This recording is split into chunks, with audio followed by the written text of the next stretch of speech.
Hello again, and welcome to another episode of the Ominous Origins podcast with me, Casey. Of course, this episode is still brought to you by the wonderful people over at morbidlybeautiful.com. Morbidly Beautiful is your one-stop shop for all things horror content related, from interviews, reviews, top 10 lists, and everything in between. They also have a great library of podcasts, which I highly suggest checking out after this episode here. This week is yet another special episode here on the Ominous Origins podcast. I got the wonderful opportunity to sit down with S.A. Bradley. S.A. Bradley is an author, he's a podcaster, and he's literally a walking, talking horror encyclopedia. The insight, the poeticness in which he speaks about horror, and just everything he does just oozes passion for the genre.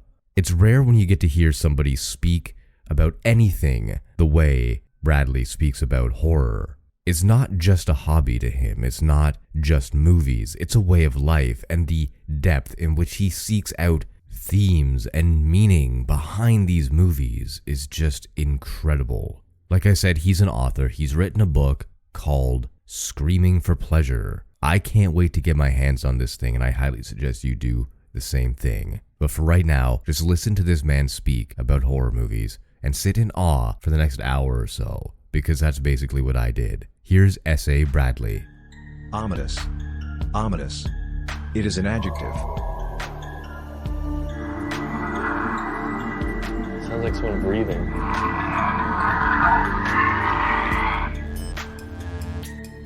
Ominous.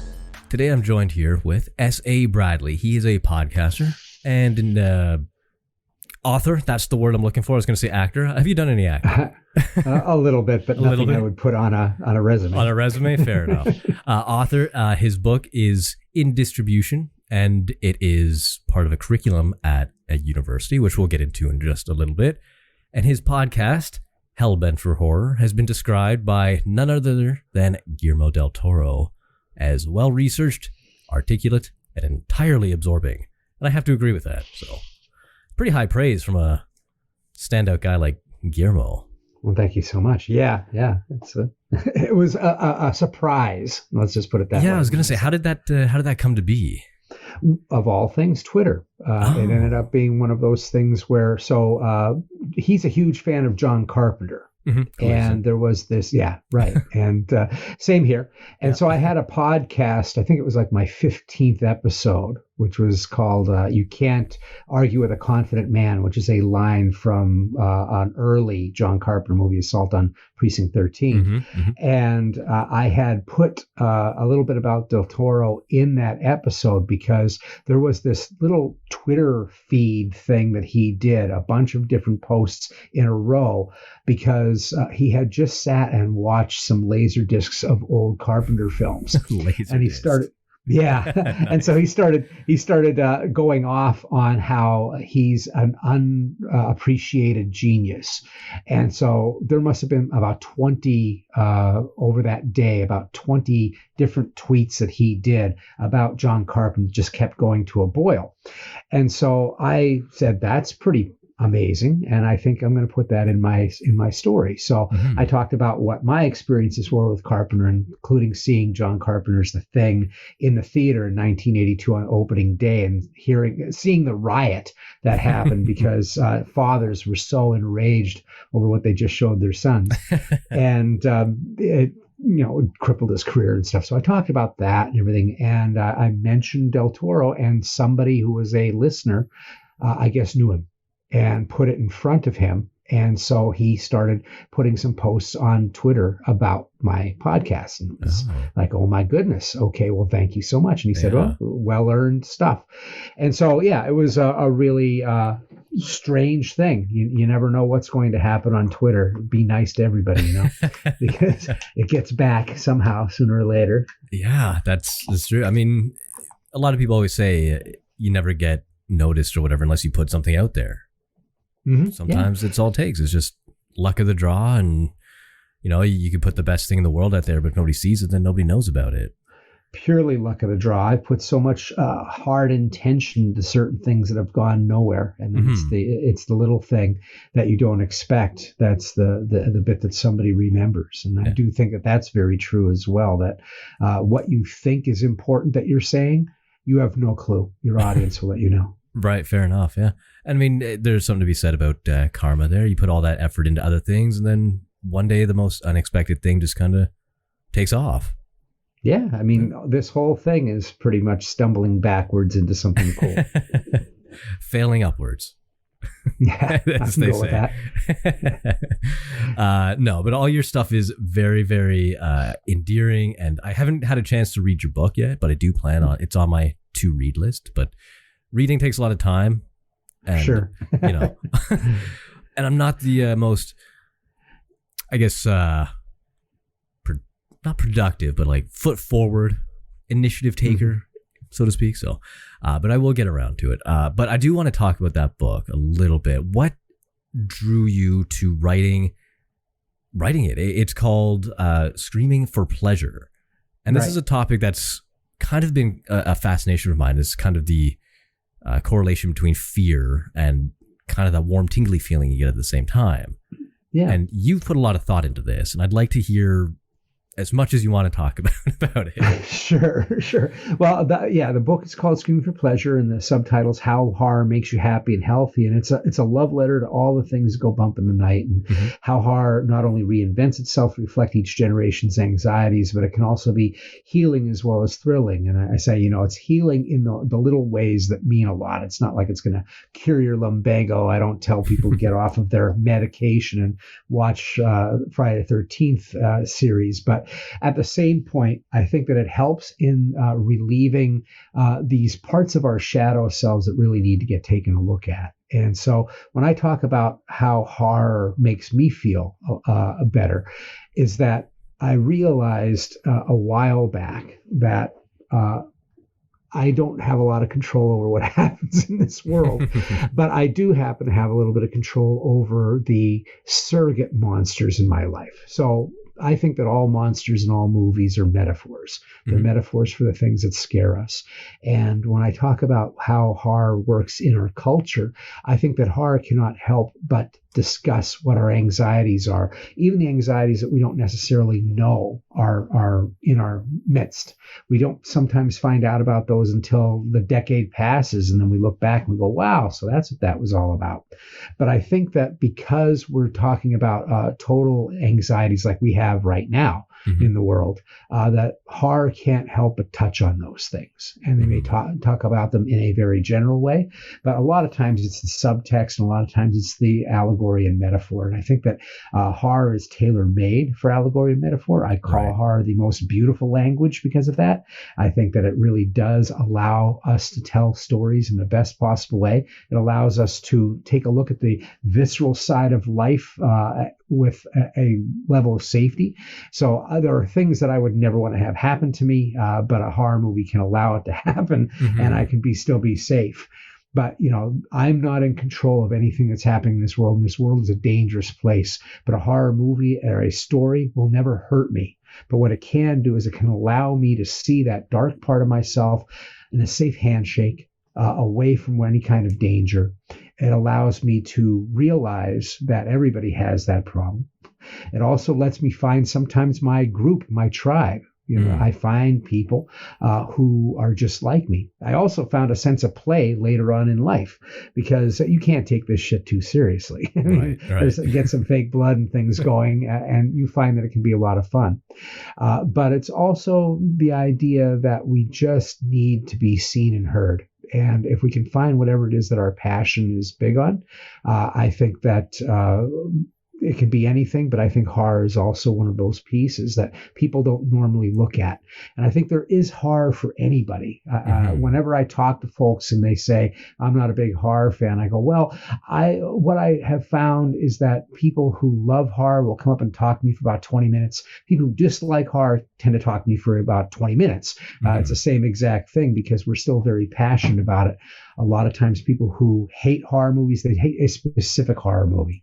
and they don't realize how wide and broad the scope and scale is of what is a horror movie. Right. And I think it needs to be broad because horror is very subjective. Mm-hmm. What scares you may not scare me. What scares me may put someone else in a coma. And so we need to have that open thing. And I believe that horror is there to help all of us take the slings and arrows of what our normal life is about and allow us to relieve that tension a little bit. I'm in the midst of writing a foreword for a book that I have a short story in that's a compilation for firefighters. And I used to be a firefighter when I was in the military, and we watched nothing but horror movies when we were in the fire station overnight. And I said, the reason that we did that is because it definitely allowed us to alleviate some anxieties that we couldn't even articulate. It was a stressful job. It was a dangerous job. But at the same point, you don't walk around feeling that all day, but you have this little anxiety within yourself. And horror movie, watching people explode or whatever, gave us something to laugh at. It was so absurd to take a look at that horror that was there, and knowing that we were looking at horror every day, that it was actually rather beneficial. And I think that horror is ancient, and it's there for a specific reason. It's lasted through the centuries for a reason. It's because we need it. It's not a social need. It's not a community need. It's a human need.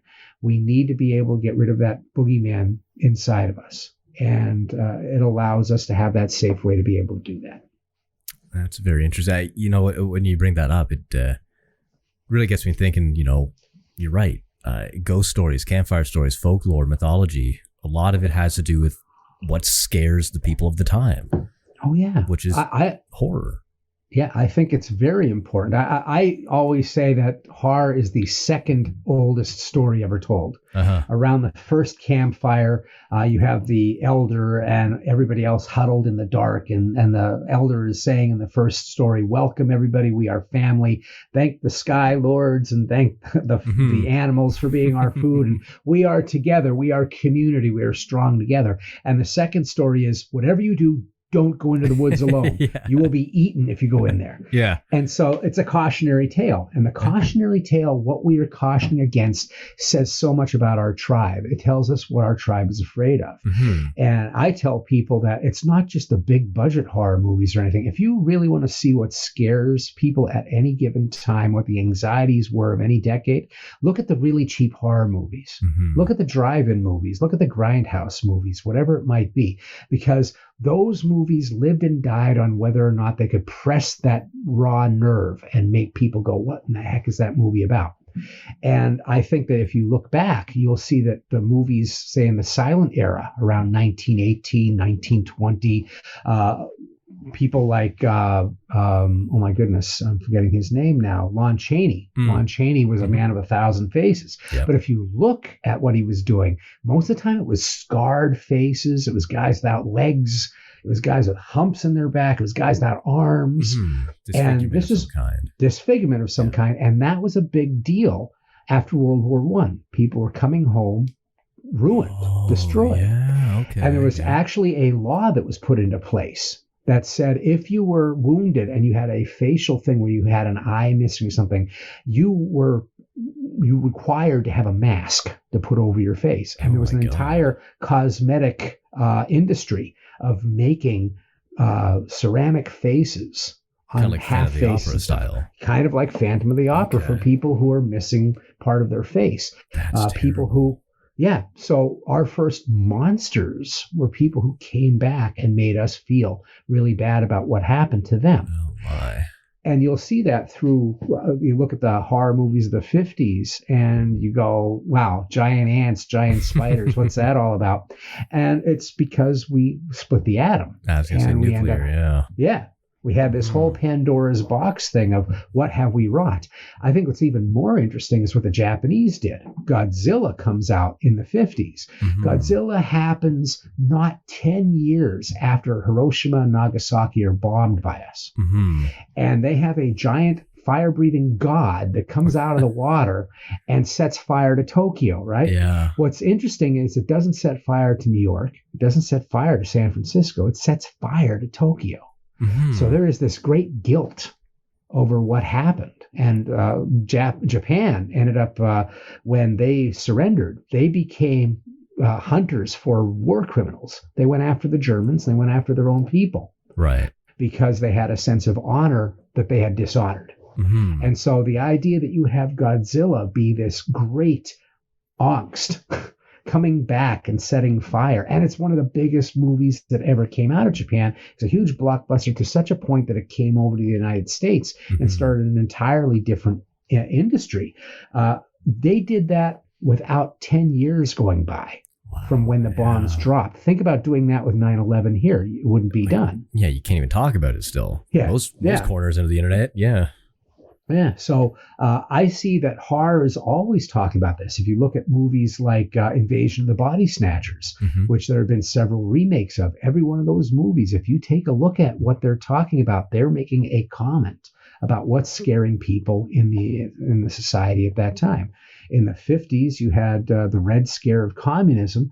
But what's interesting about the first movie of Invasion of the Body Snatchers is that you can equally read the subtext as being anti-McCarthyism and anti-communism. They kept it so wide open. And I think it's one of the more beautiful horror films because it does not come with an obvious thing that it was trying to teach you. It allows you to come to it and bring whatever it is that you fear. And I think that was really brilliant. If you look in the 70s, you've got everybody worried about what's happening with the family and what's happening with the church. All the major foundational things of the country are starting to whittle away. So all of a sudden you have The Exorcist, where you have a kid who's screaming at the parents, and maybe God is dead and the church no longer has strength. You see the Stepford Wives and all of these things about pregnancy, bad pregnancy, evil kids happening right around the Equal Rights Amendment. You have all these slasher films happening as a response to what's going on with women's lib. When feminism starts to get really toxic as far as people are concerned, suddenly we have the slasher films. And the more that there is an attack on those films saying this is misogynistic and anti-women, the horror movies doubled down on that and made them even worse. So it's really interesting. You can see what we think of each other through the horror movies that are there. And I think that there's a lot of healthiness that can come out of that. I also think that horror doesn't have to apologize for anything. Just like anything else, it has a purpose. And horror's purpose is not to share half of its lunch with you at recess. It is the dark forest. It is the Joseph Campbell hero's journey. You go to the forest doesn't come to you. And I think that horror is there for that reason. It will always be somewhat untamable in that fashion. And I do also think that there are no such thing as bad emotions. There are bad responses to emotions. And I think that if you're just dealing with one emotion too much, that might be a little bit too much for anybody as well. But I think that we have to realize that as much as it's wonderful to look at the positive side of things, I think there is a primal side of us that still needs to be looked at, the very Jungian idea of the shadow self, right? You have the shadow where you have the personae, that is, where we put on this face so that people like us. But then there's the shadow, which is this dark primal piece of us that sometimes wants to see the world burn, and it is part of us. And everybody has it, right? And what Jung says is that you can ignore that shadow at your peril, which means sooner or later that brat is going to get your attention. And if you let it get your attention, you're usually in trouble. Maybe that's when you get divorced. Maybe that's when you get caught embezzling money, selling things to the Russians, whatever it might be. You don't do that nowadays. Yeah, my goodness. Right. And so... Yeah. So I think that we have that thing where we can have a safe handshake, a safe dance with that shadow self when we look at it through art. Art allows us to have this distance from the burning rubber of the problems that are happening in our lives. It allows us a surrogate bad guy. I can't kill my boss, but I can watch a movie where someone who has that issue is kind of taken out. Right. And in even deeper ways, I can't do anything about what's happening socially right now. I can only do my small part, but I can feel helpless. But I can watch a movie about it. Mm-hmm. I tell people I don't want to see a horror movie about the insurgency, right? But I'm more than happy to watch monsters attack Congress. That might be fun to watch. Right, yeah. And it's still relieving that tension, that thing that I don't want to talk about, it nobody wants to talk about. I think horror allows us to look at things that we would never sit and watch in a straight drama or a documentary. Right. So is that, in your opinion, I've had this conversation with a few people about how sometimes horror just doesn't translate from generation to generation. Mm-hmm. And do you think that pretty much what you're saying about the whole, it's of the time? That's why if you showed like a 12-year-old, maybe Friday the 13th now, they might be like, I don't get it. Right. Right. Right. Whereas if you show them something like Hereditary, they might be like, okay, this is something different. I say that a lot, actually, and I think there's a piece that's in the book about that as well, which is, if like The Exorcist, but from anybody from, I'd say 35 older would look at The Exorcist and go, that's one of the scariest horror movies ever made. Right. But it's also of a different time period. Very different. A lot of pacing differences. That's a slow ass movie from today's standards, right? Yeah. And it's also talking about a time when we weren't nearly as secular of a society, where the church still had a lot of power, but it was losing power. And so there was this fear that everything was going to fall into chaos in certain ways.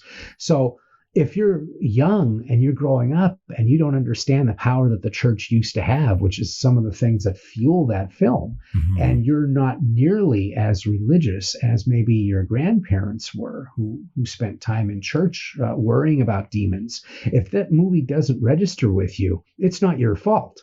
Times change. If, on the other hand, you're my age and you don't understand Hereditary because you don't want to look at how the world has changed, that's your problem. It's not the new people's problem. And I think that's one of the things that is important that I try to keep in mind, is that the world is changing consistently. And I need to see why people think certain things are scary and why they don't think other things are scary. Right. And allow myself to be open to that. And I like to think that I'm still pretty good about watching films, especially new films, and see where the fear lies.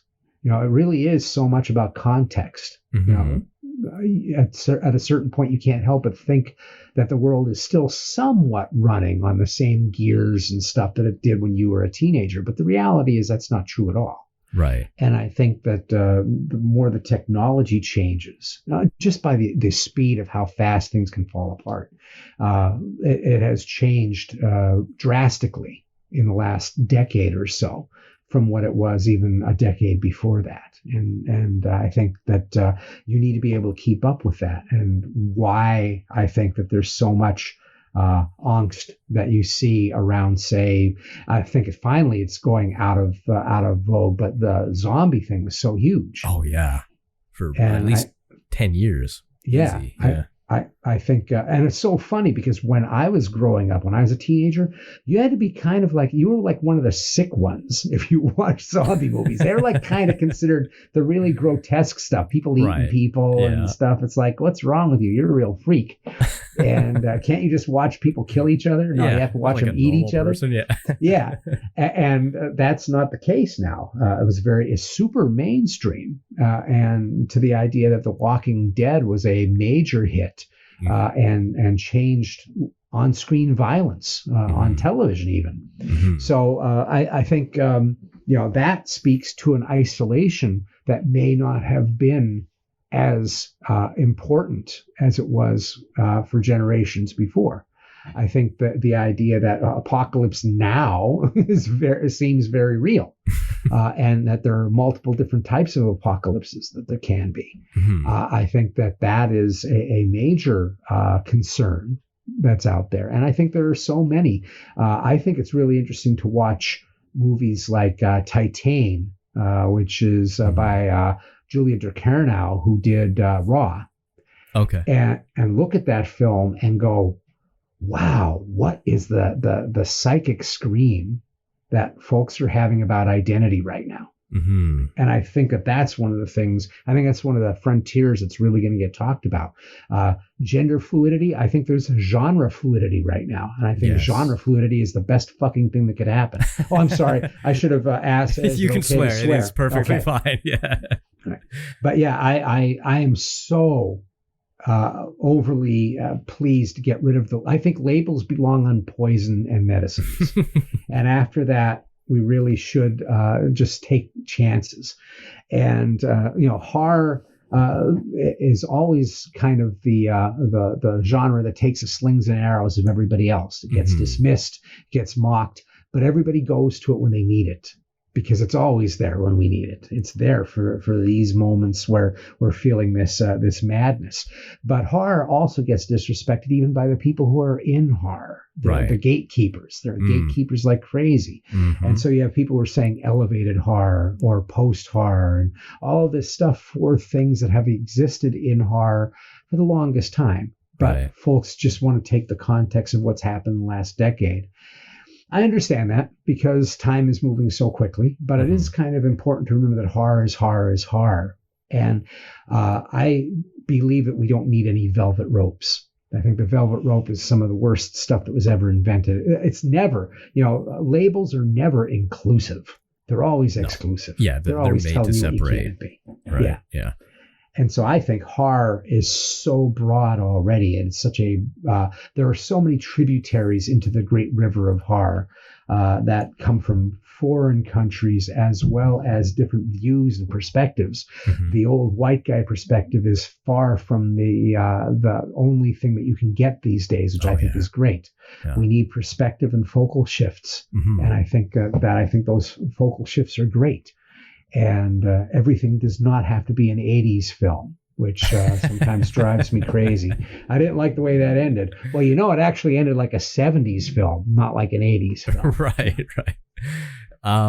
So you mentioned like the label thing, and I was going to actually mention that before you brought it up there.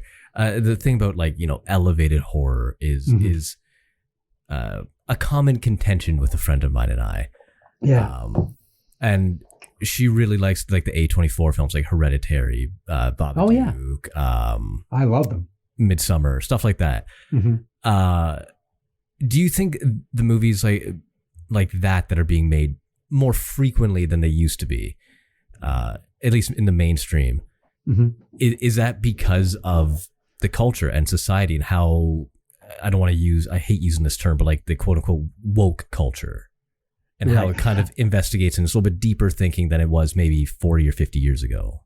Well, I think 40 or 50 years ago, there were a lot of movies that were like what we have now with A24. I think when we hit the 80s, things kind of changed. And we went to a certain style of horror film, which became very, very popular. I won't say that every film was like that, but there had always been movies like the Babadook. Well, nothing quite like the Babadook. I think the Babadook is one of the very few truly original ideas, because horror movies usually end with either the monster kills you or you kill the monster. But the Babadook comes up with a middle ground, which is thoroughly original and fresh, which I think is truly amazing.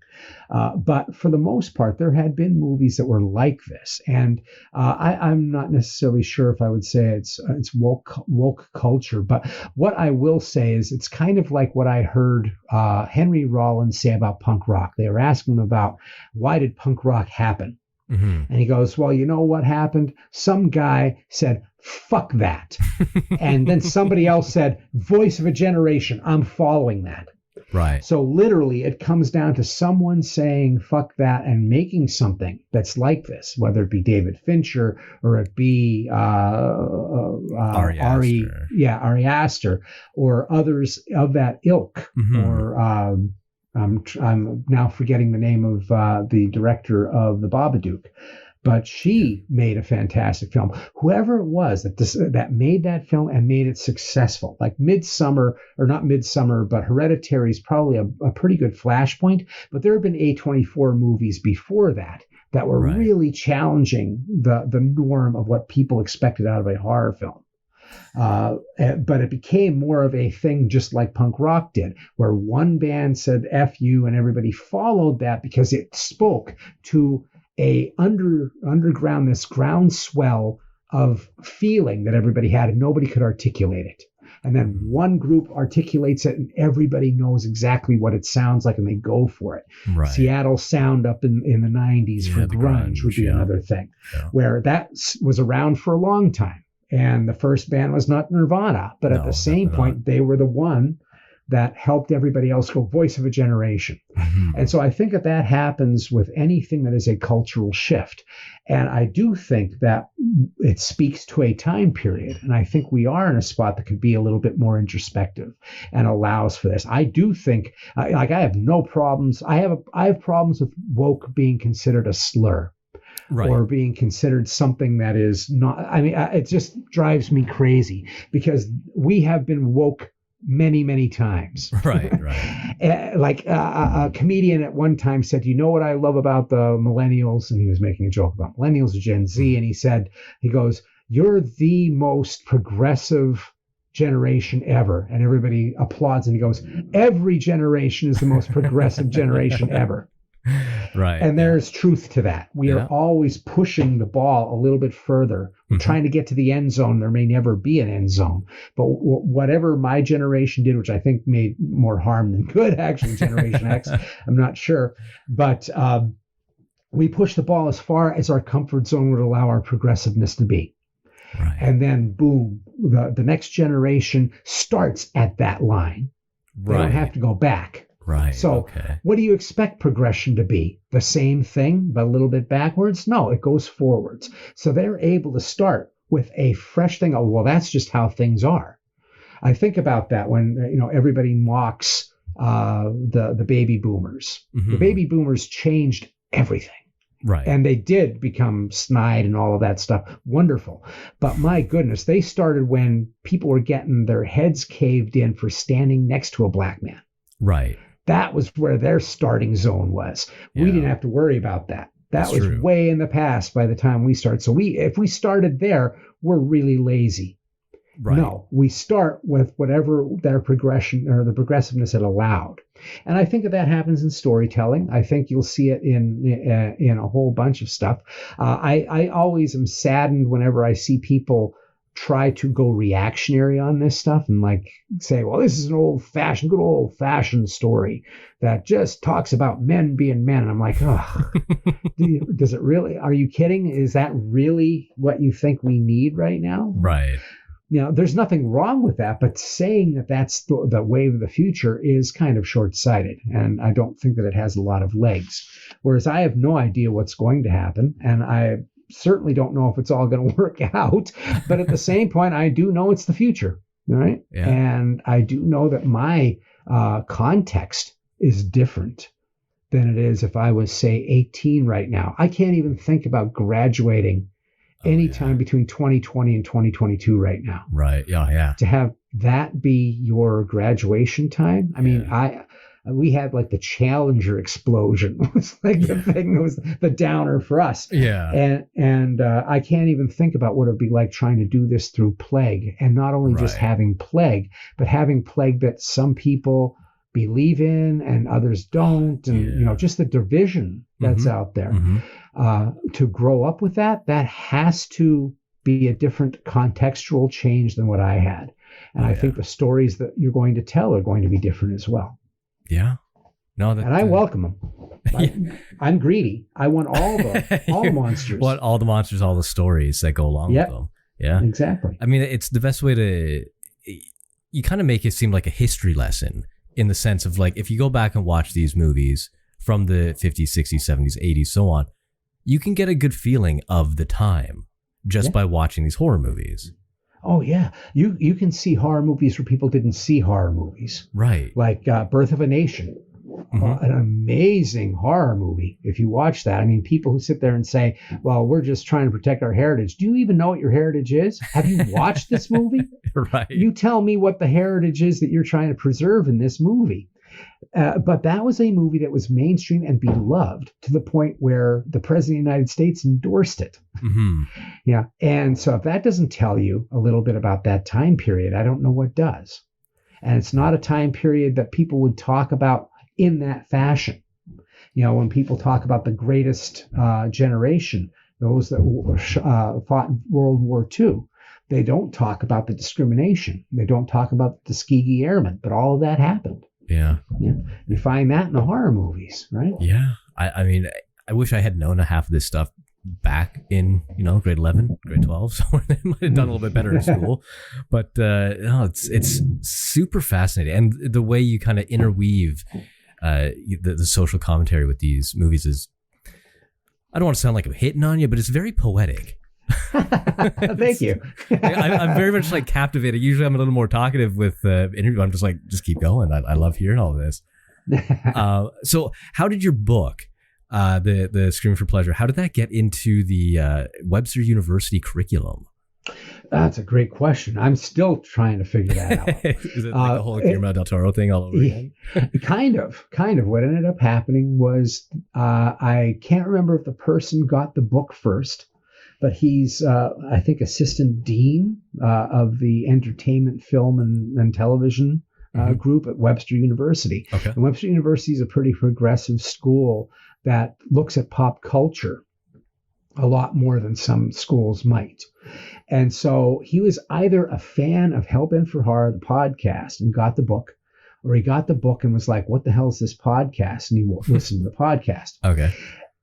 I think it was he listened to the podcast and he had listened to the first 30 shows. And he said, in the first 30 shows, you created a universe of historical value of how to look at horror. Mm-hmm. He said that was really amazing, and it might have been a stream of consciousness thing on your part. But as soon as you wrote the book, I had to read it. And so he got in touch with me and he said, I'm thinking about putting this book on my curriculum and just giving the first chapter as an assignment. And the first chapter is called The First Kiss. And basically what I call the first kiss that you had with horror, not the first horror movie that you saw, but the first one that knocked you on your ass and made you have to watch more and more of them. And I said, sometimes first kisses are bad. My first kiss, I had nightmares for 3 nights in a row. And then I had to watch the movie again. And after that, I felt like I had accomplished something.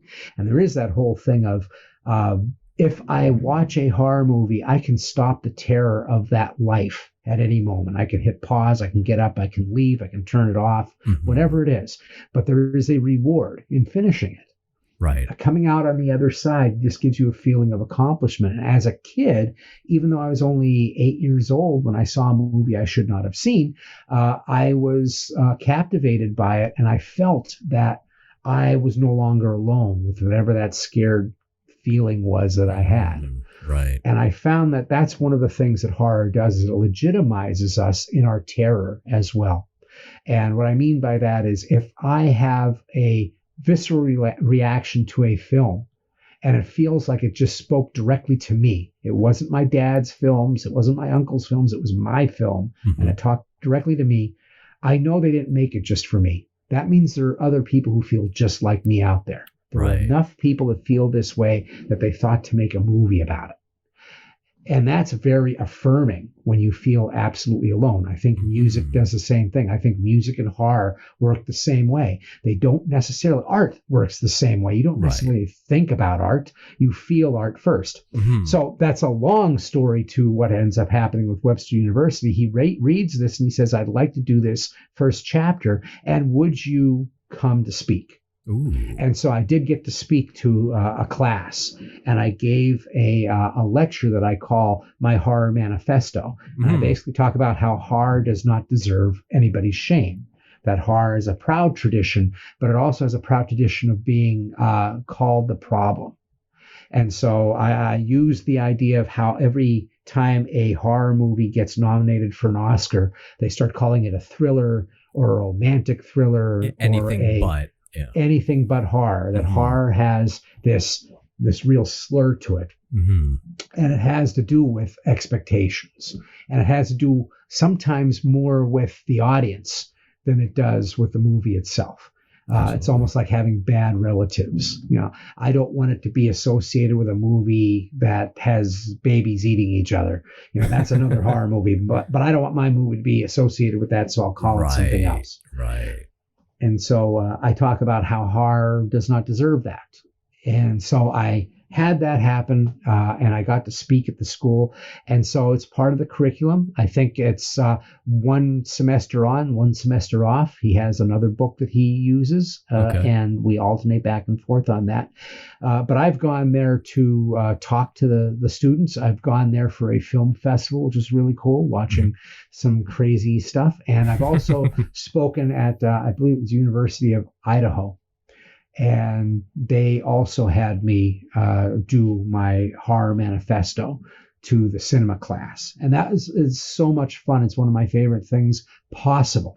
I think that people like myself, the people who are like really hardcore horror fans, they need to give it away. I am compelled to create in some form. I can't, it's not a spectator sport. Right. But it's also not a hoarding thing, which is what gatekeepers do. Gatekeepers hoard. Yeah. To me, I got to give it away. And what I love to do is talk about this stuff and see people go, wow, that's pretty amazing. And they go watch something, and then they bring something to me. I will never run out of things to watch. Horror is way too broad, and there's just too much. Every day I could watch something, and I still won't scratch the entire surface.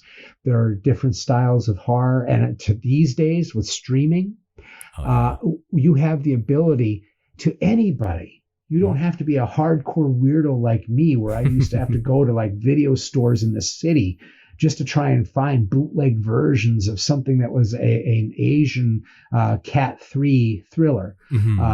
You can get those on television now. You can look them up on YouTube. You can go on Tubi or Alter, and you can find everything that I had to search for or that I could only find pictures of in books.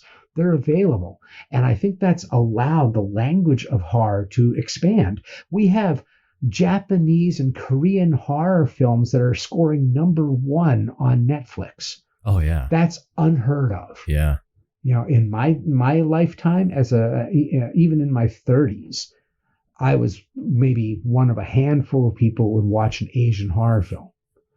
And now they're all over the place. Now they're winning Oscars. If you can say Parasite, I absolutely do. Yeah. In fact, I look at Parasite, I look at 1917, and I look at Joker as 3 horror films in the same year that were nominated for Best Picture.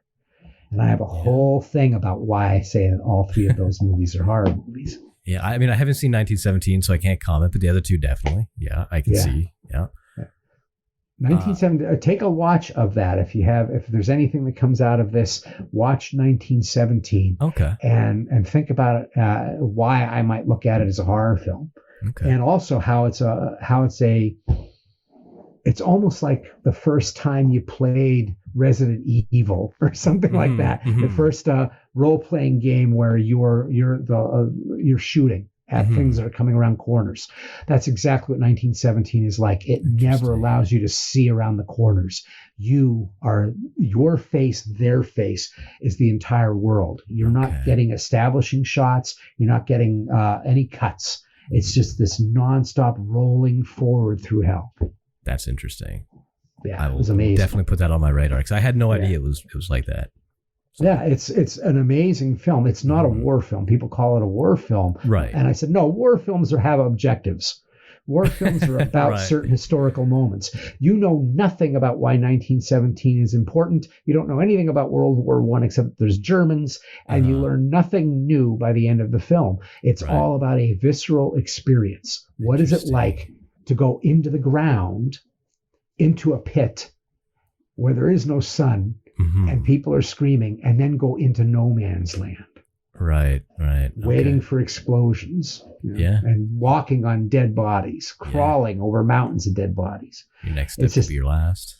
Yeah, and it's all visceral. There's the entire movie is about feeling, and that's what horror does the best. Horror is the only genre that is named after an emotion. and it's all about emotions. Yeah, I never thought about that either. It says here on one of the things that you sent me, over 1,600 horror films watched. I imagine that number has gone up substantially since whenever. Yeah, right. And it's a very conservative thing, because even when I think about it, I think of my friends going, "What do you mean 1,600? That sounds like just a bad summer." And it's like, no. If you add it up in hours, it's a lot. That's of time. A lot of hours. Yeah. If you're looking at 90 minutes on average. Yeah. But it has gone up. Yeah. You also mentioned a movie you saw that you shouldn't have seen when you were 8. Do you remember the first horror movie you ever saw? Oh, the first horror movie I ever saw, I'm not sure, but I would almost venture that it would either be Tarantula. It was definitely a giant bug with the exclamation point name. It's either Tarantula or Them, the giant ants. Okay. Because that was what my dad would allow me to see, because I was a very scared kid. I got scared at cartoons. Cartoons could scare me. And so my dad was like, "Well, I'm not staying up all night with this kid. We'll see what he can watch." And I was scared at the spiders, so Tarantula was like a big deal. But the movie that scarred me, that made me need to do this all the time, was a Nicholas Roeg film from 1974 called Don't Look Now. Okay. And it's a very artsy horror film, which is so strange. But it's a movie that has a child drowning in the first 5 minutes. And the beginning of that movie is legendary. Donald Sutherland, who stars in it, still cannot watch the first 5 minutes of that film. It affects him so deeply. And it's a very surreal film. It's what probably gave Christopher Nolan the inspiration to be Christopher Nolan. It's a movie that's in nonlinear time. Nicholas Roeg played with frames within frames. There's a lot of handheld stuff. The horror movies that I grew up with was all studio stuff, that big black and white with the very flat lighting everywhere. And everybody walks into the frame and walks out of the frame, and the monster comes in. Very, very standard Hollywood filmmaking or independent filmmaking. And then I saw this movie from Britain, and it's handheld. It's shaky. It's outside, and there's children involved. And it basically has this whole thing where the parents have this sudden premonition that something's wrong in the yard of their little palatial estate that they're in. And the child drowns, and the father just senses something's wrong outside. The way that they do this, where they use visual motifs that make you feel as if the devil or evil is nearby. The colors, the way colors are used, slow motion, upside down shots, all this weird shit. And it has the father pulling this kid out of the water, out of a pond that the child is drowned in, screaming, and his hair is all matted around his face, and all that's showing is his mouth. Okay. And he looks like a beast. And he's weeping and falling on the ground. He's covered in mud, and it's a father crying. And there's very little that's as disturbing to a kid of 8 years old than parents screaming and crying and falling and not able to save the kid. And that's what I got out of that movie, was that parents might not save you. And that was something that I was very afraid of as a kid. And especially, I did not know it at the time, but my parents were getting a divorce, and it was an ugly divorce. And I just knew everybody was angry. And so this movie affected me in a way that I don't know if it would if my parents weren't getting divorced. I don't know. Right. But it was just one of those things where I suddenly had this rip from seeing something so graphic and so scary. And there was never anything that was quite like it. And it was so surreal. It was so strange and bizarre. It was like nothing that was on TV. It's like nothing that was in the movies that I watched on Saturday morning horror shows. This was completely something adult and different and forbidden. I shouldn't have been watching that. Right. Which also adds to the scare factor a little bit. I think we all get corrupted. I think our knowledge comes from corruption. We're tempted by corruption first. It's very true. Yeah. Yeah. No, that's interesting. Because I remember it's a very different story for my first horror movie, and that was Child's Play 2. That's a great one, though. That's scary. When I was in 4th grade, so 8, 9 years old, and I had a friend who was very into horror, and I wasn't. I was very much like you. I was like a very timid, shy, scared little kid. Like everything frightened me. And then he shows me this movie, and what's more frightening to, I guess, like a shallow 8-year-old, because my parents, I had a easy upbringing as a child, like not rich but middle class with no issues, family issues, sort of thing. So something like the movie you described probably wouldn't do anything to me, but the idea of my toys coming to life and killing me in my sleep, yeah, that's a very real world thing that a kid now has to worry about. Right. Yeah. And even to this day, I still don't really like the Child's Play movies. And there's just that whole uncanny valley thing that we're not quite aware of. But it affects us. I remember being scared of dolls, my sister's dolls. Mm-hmm. Just being in a room and it's dead quiet and you look over and these things are staring at you is creepy as hell. Oh, yeah. And I remember a horror movie that had like the doll's eyes lit up. In a dark room, and I'm going, oh, well, I'm done sitting in the room with the dolls because that might happen. Just the might of it is like enough. Yeah. Well, it's the fear of the unknown, right? Right. It could, the potential for, and then your brain goes and you're like, oh, well, it's the same as if you wake up at 3 o'clock in the morning. Like, do I really have to go pee that bad? Right. There's nothing out there, but there might be.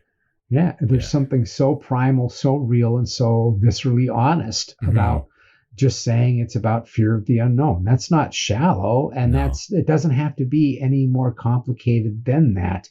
That's super complicated once you start to unravel it. Oh yeah, 100%. Yeah. There's so much in there.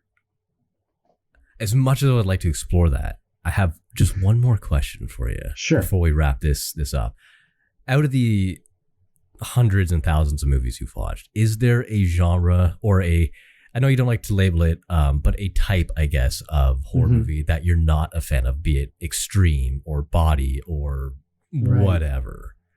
Right. Extreme depends. I look at extreme horror films. It's like Scoville scale on peppers. Right. I think horror movie fans like myself, it's like, oh, that movie made you turn green. I gotta see that. So there is a fascination that goes with that. But I think the movies that I dislike are ones that have no emotion to them. Okay. And I mean, even I talk about slasher films where I'm not a big fan. I was a huge fan of like the first 2 years of slashers when there was no rule to them. There was no final girl. The template wasn't there. It was just anybody could die at any time. And it was really very primitive and scary in its own way. But then it became very much without emotion. They became comic booky. It was just about how to kill people, and they followed the same damn template. In fact, there was a director who went to see another film with a stopwatch, and he picked when everybody died, and he made his movie so that everybody would die at the same minute mark. Oh my! And that kind of cynicism. And I think maybe that's a thing. It's where people are just dying for no reason. I'm not even sure if that's the right way to say it.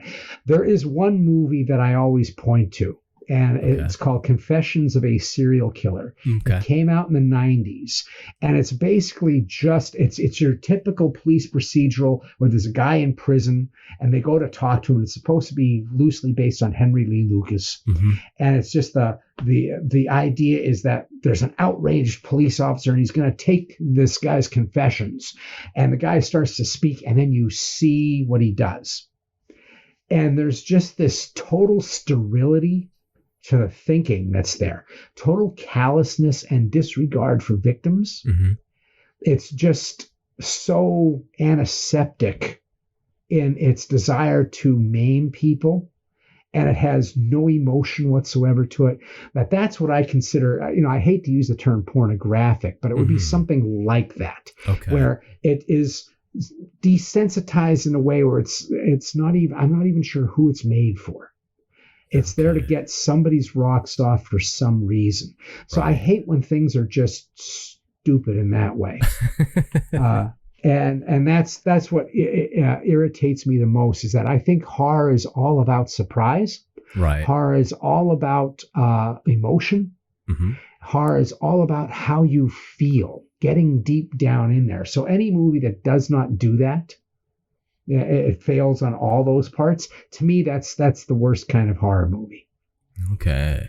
And I'm not sure what it's there for, what its purpose is. Right. No, I totally get that. There's oftentimes where I watch movies, and maybe I'm a little bit too harsh because I find it in a lot of movies. I'm like, why was this movie made? Right. You know, I do have that every so often. Yeah.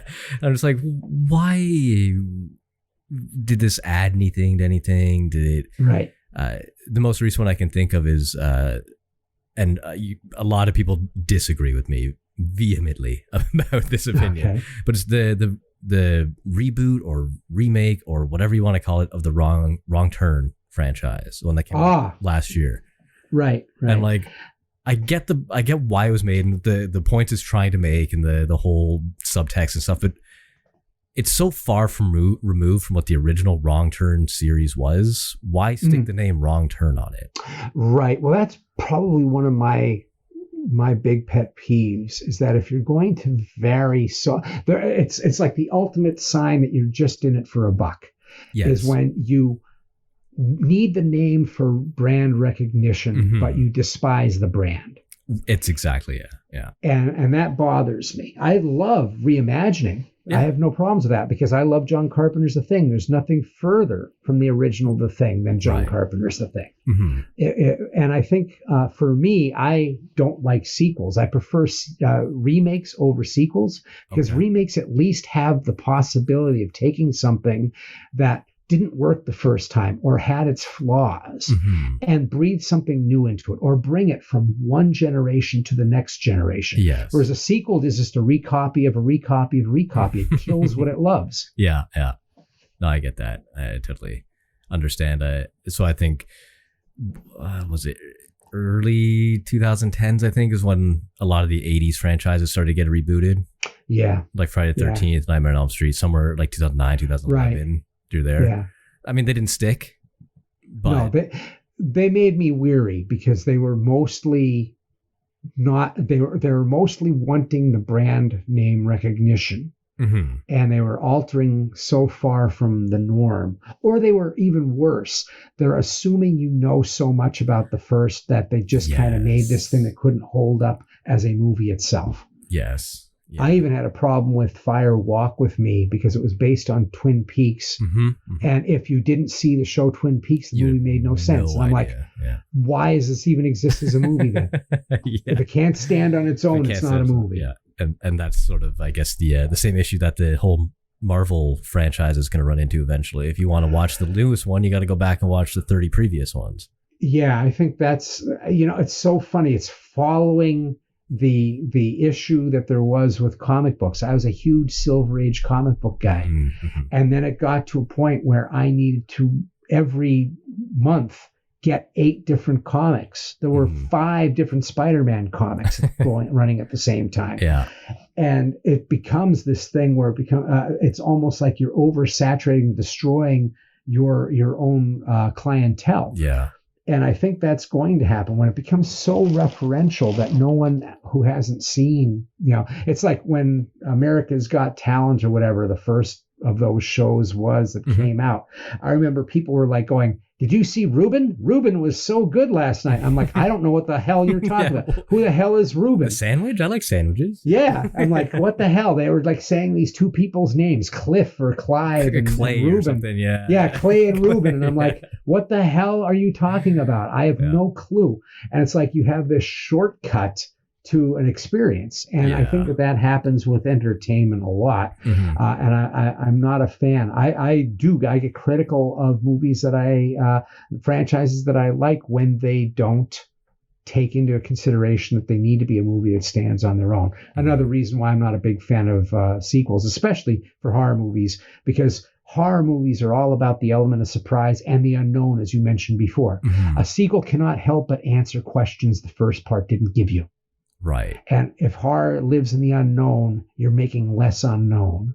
I don't need comfort food. Go find something else to be comfort food. Horror movies shouldn't be like a nice bowl of soup. I've heard people say that. I just like it like a nice bowl of soup. I said, no, this bowl of soup should be poisoned. It should not. You should get terrible stomach cramps. Yeah, scorpion pepper in there or something. Yeah. You should not be sitting around going, horror, what a wonderful warm sweater. Right. You know, find something else to do that with. Yeah. I mean, it could be disguised as a nice warm bowl of soup. Oh, yeah. And then underneath, there's razor blades. You know, oh, yeah. Well, that's Parasite. Yeah. Parasite was like, wow, what an amazing film. Yeah. Oh, man. Well, Mr. Bradley, I really want to thank you for stopping by today. This was a really intriguing, enlightening chat. And I wish I had had it sooner with you, to be fair. well, thank you very much, Casey. It's been a pleasure being on. Before I let you go, do you want to drop your social medias, your Twitters, Instagrams, Facebooks, anything like that? Sure. And your podcast?